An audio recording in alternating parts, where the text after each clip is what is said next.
today's video mga ka-farmers, nandito ako ngayon sa Sagbayan, Bohol, dito sa SRZ Farm dito, dahil bibili tayo ng mga pure breed basilan. So may naging contact kasi ako sa Facebook na may nagbebenta daw dito ng mga pure breed basilan dito sa Sagbayan.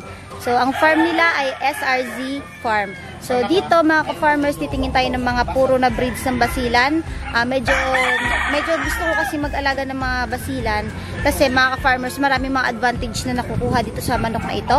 Una, ang basilan ay hindi masyadong kapitin ng sakit, matibay yung mga resistensya ng mga basilan.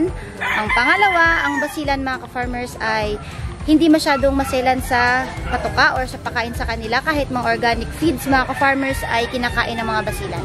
Pangatlo mga ka-farmers, mabigat ang laman ng mga basilan. So once na mag-dispose tayo ng mga manok or magbenta na tayo soon, medyo mabigat yung per kilo ng basilan. At ang pang-apat, maganda silang mag-produce ng itlog dahil maganda maglimlim ang inahin ng basilan. Samahan niyo ako mga ka-farmers na bumili at tumingin ng mga basilan dito sa kanilang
So ayan mga ka-farmers, tingnan natin yung kanilang area ng mga manok nila. So kung makikita nyo mga ka-farmers, nag-aalaga sila ng mga hybrid dito na panabong. So napakadami mga ka-farmers ng panabong nila dito. So ayan.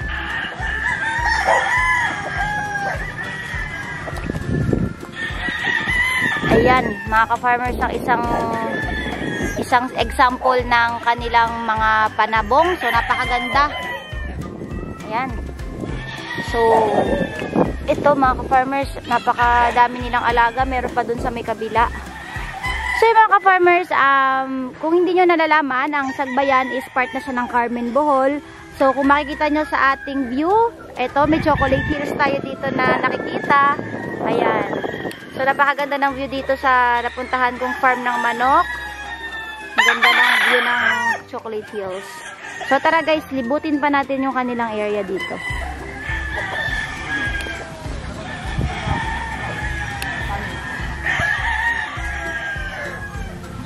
So, ito, may mga crops din sila dito. Nagtatanim-tanim din sila dito. Ayan, pechay. Ayan mga ka-farmers, masarap talaga mga ka-farmers mag-farming. Nakaka-relax talaga. So, ito pa, isa pang itsura ng kanilang panabong. So, pula. Ganda oh. Ang tikas ng tindig. Ay, siguro magaling itong pumalo. Wow, ganda mga ka-farmers.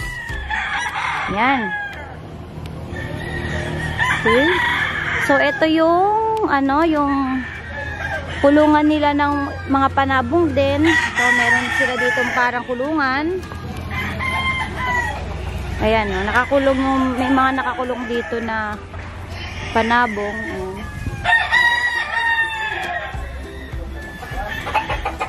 Tapos, dito naman banda sa kabila.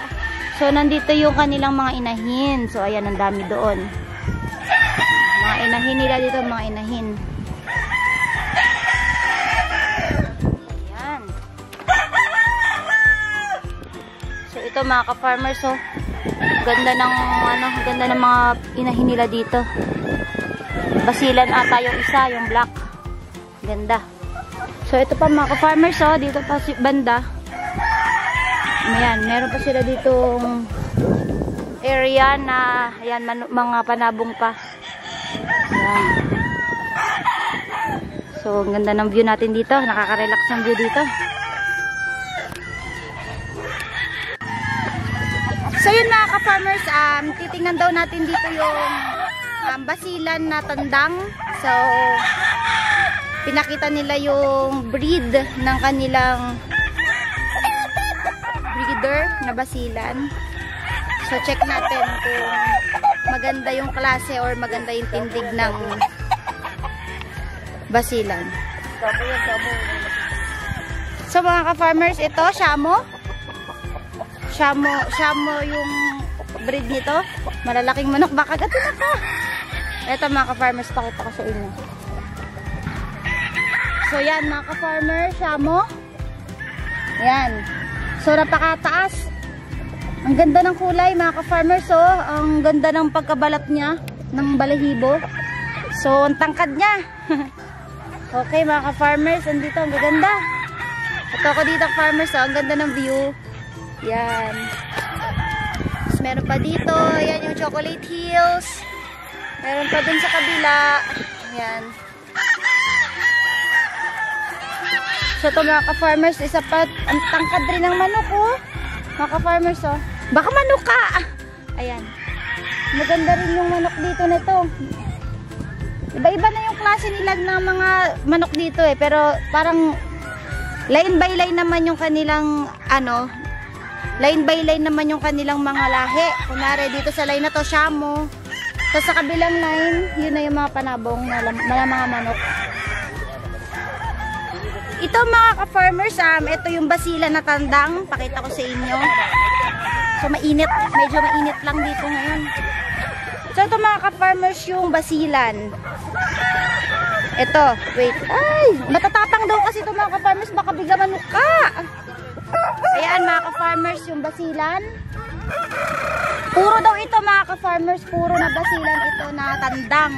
So, marami sila dito mga puro na basilan na binibenta dahil nagbi-breed sila ng mga pure basilan dito. So, kung makikita yung mga ka-farmers, hindi naman siya sobrang laki, hindi siya sobrang laki kagaya ng Shamo. Pero yung tindig niya mga ka-farmers, medyo ang ganda ng tindig niya talaga. Tapos, parang hindi ko kasi siya kayang buhatin kasi baka daw manuka, nanunguka daw kasi yung mga manok nila dito. So, i-close look na lang natin sa mga ka-farmers.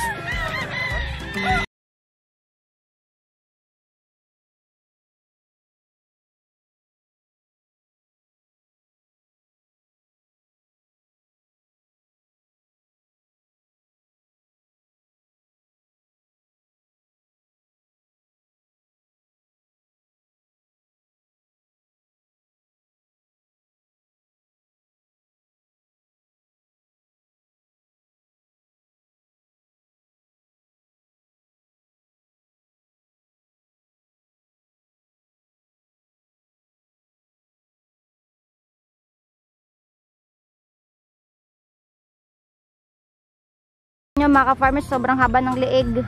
Tapos yung takas-taas niya, napakataas. Ito yung isa.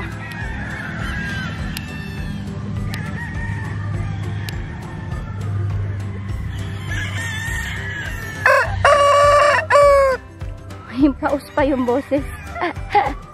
Ang ganda, no, mga ka-farmers, no? So, mga hybrids to. Magaganda yung mga manok dito kasi medyo, tingin ko medyo mayaman yung may-ari nito mga ka-farmers.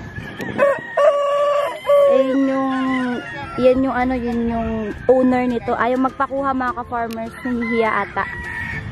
So, ayan, no. Ganda dito mga ka-farmers. So, yun mga ka-farmers, last time kasi mga ka-farmers doon sa isa kong video, kung ito makita nyo, ayan, yung video ko na bumili ako ng trio set na basilan. Marami kasi guys nag-comment na yun daw nabili ko na basilan is daw may halo na raw, may mix na siya sa Shamo kasi medyo malaki rin yung manok. So yun yung thank you sa mga nagko-comment sa video ko dahil meron akong nakukuhang tips or advice sa inyo galing sa mga nagmamanok rin. So kaya ako naghahanap ng mga puro kasi gusto ko magkaroon ng mga puro na breed na basilan mga ka-farmers kasi Maganda kasi guys mag-alaga ng mga basilan kasi ngayon nga sinabi ko kanina yung mga advantages ng basilan. So hindi sila masaselan alagaan. At maganda kapag nag-produce sila ng itlog at maraming advantages ang makukuha natin sa kanila sa mga manok na basilan. So yan, lagi ako nagsisearch sa Facebook. Na mabibilhan ko dito sa malapit sa amin sa Bohol. Comment kayo mga ka-farmers kung malapit kayo sa area namin dito lang sa Bohol banda. Baka may mga nagbebenta dyan ng mga magagandang klase or breed ng manok. Pwede ko kayong bisitahin sa mga farm nyo para makabili ako sa inyo ng mga manok. Siyempre, discountan nyo ako mga ka-farmers. Ayan. So later mga ka-farmers, ngayon kasi pina-check na lang muna nila sa akin yung area nila. Chinek ko yung mga itsura ng mga breeders, yung mga laying chickens, nakita ko na mukhang okay naman yung breed. Maganda naman yung pag-breed nila dito. Parang hindi din dinipid yung mga manok kasi yun nga medyo parang mayaman yung may-ari. Later, malaman natin kung magkano yung bentahan nila dito ng mga basilan. Hinihintay ko lang guys na ilabas yung mga available na ibebenta nila na manok. So, wait lang tayo mga ka-farmers. So, ito na mga ka-farmers, yung ating bibilihin na mga manok dito. So, naka-reserve tayo ng 8 na manok. So, 8 na inahin na basilan. Tapos, isang tandang na basilan. So mga ka-farmers, puro to na basilan. So comment kayo mga ka-farmers kung pag nakita niyo yung itsura nila is review nyo, sabihin nyo mga ka-farmers yung tingin nyo kung puro ba itong nabili ko or hindi. So salamat sa mga nagko-comment mga ka-farmers ha, sa mga nagko-comment sa video ko about sa mga nabibili kong manok. So ito mga ka-farmers yung first na inahin. So, ayan, mga ka-farmers. Ayan. Tapos, ito.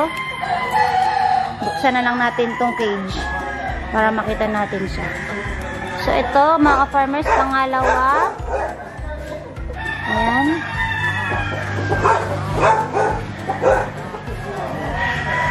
Okay. So, ito yung isa. Pangatlo.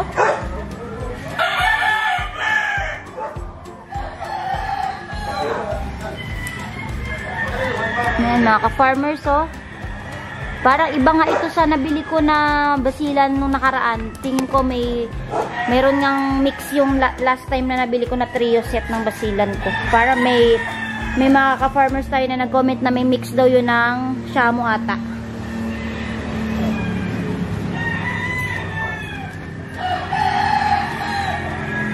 Ayan. Next.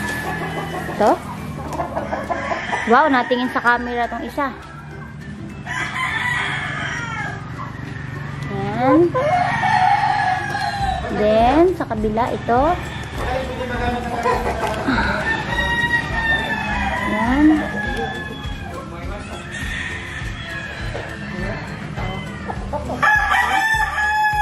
At ito yung last natin.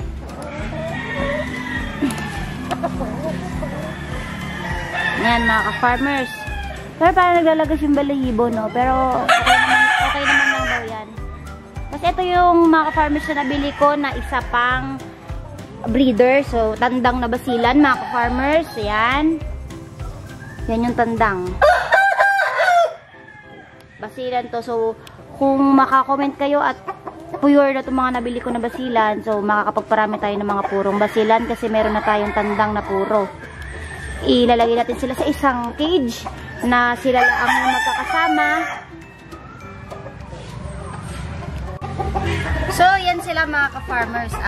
Ang per piraso ng bentahan dito ng basilan, 600 per piraso ang mga inahin dito. Tapos, yung ating nabili na breeder or yung tandang na basilan is 2,000 pesos. Pag nakuha ko na to at nabayaran ko na mga ka-farmers, igagawa natin to ng isang kulungan doon sa farm ko para sila lang yung magkakasama at once na mag-breed na sila or magparami na sila lang rin yung para once na magkakasta na sila or maparami na yung mga basila natin, hindi na mahahaluan ng iba pang mix or iba pang lahi ng manok.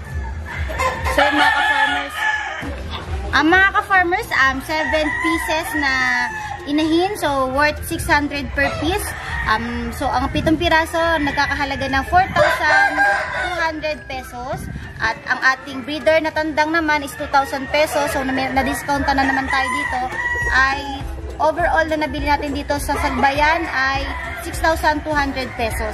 So yun, sana ma-breed natin ng maganda ito para maparami natin ang lahi ng basilan doon sa farm ko. At soon, makapagbenta na rin ako ng mga manok gaya ng mga pinupuntahan kong farm na nakakapag-dispose na sila ng mga manok.